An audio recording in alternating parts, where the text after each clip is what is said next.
Hello everyone, today we will discuss biology. इसे आप हर questions में, हर जो साइंस के कोई भी एग्ज़ाम हो जिसमें बायोलॉजी पूछी जाती है या साइंस पूछी जाती है, उसमें आप इसे प्रेफर कर सकते हैं।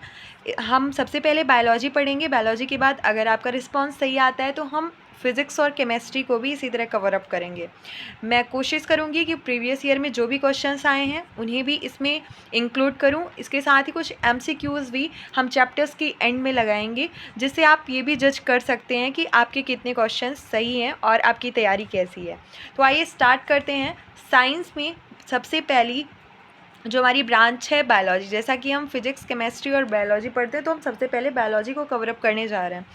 तो इसका जो नाम है बायोलॉजी, इसे आप बायो प्लस लॉजी, इसका अर्थ बायो मतलब सभी सजीव, मतलब ऐसे सभी जीव जो सांस लेते हैं, और लॉजी मतलब टू स्टडी, मतलब उनका अध्ययन करना। सभी सजीव जो सांस लेते हैं या जिनमें जीवन है उनका अध्ययन करना बायोलॉजी ब्रांच में होता है, बायोलॉजी ब्रांच के अंतर्गत होता है। ये जो वर्ड है बायोलॉजी, ये ग्रीक वर्ड का है। जनरली क्वेश्चंस पूछे जाते हैं कि किस भाषा का शब्द है, तो आप लिखेंगे ये ग्रीक वर्ड है। इसे 1802 में 1802 में लेमार्क और ट्रेविनेरस नाम के दो वैज्ञानिक थे, इन्होंने इसका नाम दिया था biology. Father of biology generally her paper में पूछा गया है कि कौन है, तो Aristotle is the called father of biology. इसके बाद हम देखेंगे कि बायोलॉजी की 4 ब्रांचेस होती हैं, जिसमें पहली होती है जंतु विज्ञान, दूसरी वनस्पति विज्ञान, तीसरी सूक्ष्म विज्ञान और चौथी अनुवांशिकी, जिसे हम कह सकते हैं zoology, botany, microbiology and genetics. इसमें इन चारों ब्रांच से जनरली ये क्वेश्चन पूछे जाते हैं कि इनके जनक कौन हैं और इनकी पुस्तक कौन सी है। अगर आपने ये कवर किया तो मुझे नहीं लगता इन ब्रांच से आपको समस्याएं आएंगी। इसके आगे जब हम वनस्पति विज्ञान पढ़ेंगे उसमें हम कुछ विशेष प्लांट्स पढ़ेंगे।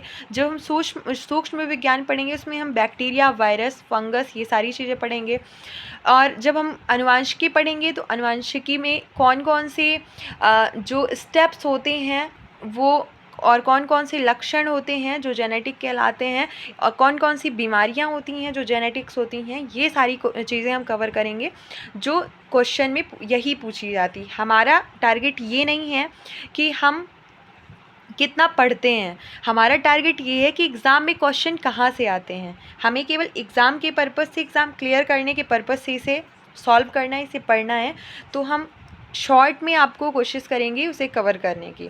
आइए देखते हैं जंतु विज्ञान। जंतु विज्ञान मतलब जूलॉजी। जूलॉजी के जो जनक कहे जाते हैं, फादर कहे जाते हैं, वो एरिस्टोटल ही कहे जाते हैं। ध्यान रखिएगा, बायोलॉजी और जूलॉजी दोनों के ही फादर एरिस्टोटल मतलब अरस्तु को कहा जाता है।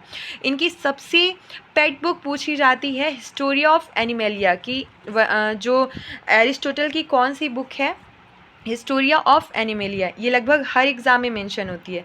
इसके बाद वनस्पति विज्ञान। वनस्पति विज्ञान मतलब बॉटनी। जिस तरह, क्योंकि जो एरिस्टोटल थे या अरस्तु थे, उन्होंने एनिमल्स जो हमारा समूह है उसका अध्ययन किया था, इसलिए उनकी बुक का नाम भी था हिस्टोरिया ऑफ एनिमेलिया।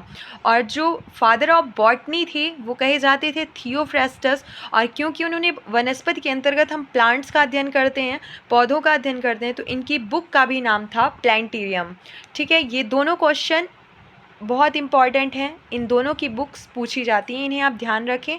इसके लिए आप ट्रिक यही कर सकते हैं कि प्लांटेरियम मतलब प्लांट का अध्ययन, प्लांट के अध्ययन जूलॉजी में, बॉटनी में किया जाता है, और बॉटनी के जो जनक थे वो थियोफ्रेस्टस कहलाते थे। फिर हम आते हैं माइक्रोबायोलॉजी में, जो सूक्ष्म विज्ञान है, उसके जो जनक कहे जाते हैं ल्यूवेनहॉक कहे जाते हैं, और इन्होंने बैक्टीरिया की खोज की थी। सबसे ज़्यादा पूछा जाने वाला क्वेश्चन, बैक्टीरिया की खोज किसने की थी, ल्यूवेनहॉक ने की थी। इसके बाद सर ग्रेगर जॉन मेंडल अनुवांशिकी के जनक कहे जाते हैं, अनुवांशिकी के पितामह या पिता कहे जाते हैं सर ग्रेगर जॉन मेंडल, जिसमें वो ये बताते हैं कि वंशागति के सिद्धांत कौन सा है और इनके लक्षण कौन से हैं। इस ब्रांच के अंतर्गत हम वंशागति के सिद्धांतों और लक्षणों का अध्ययन करेंगे। तो आज के लिए इतना ही।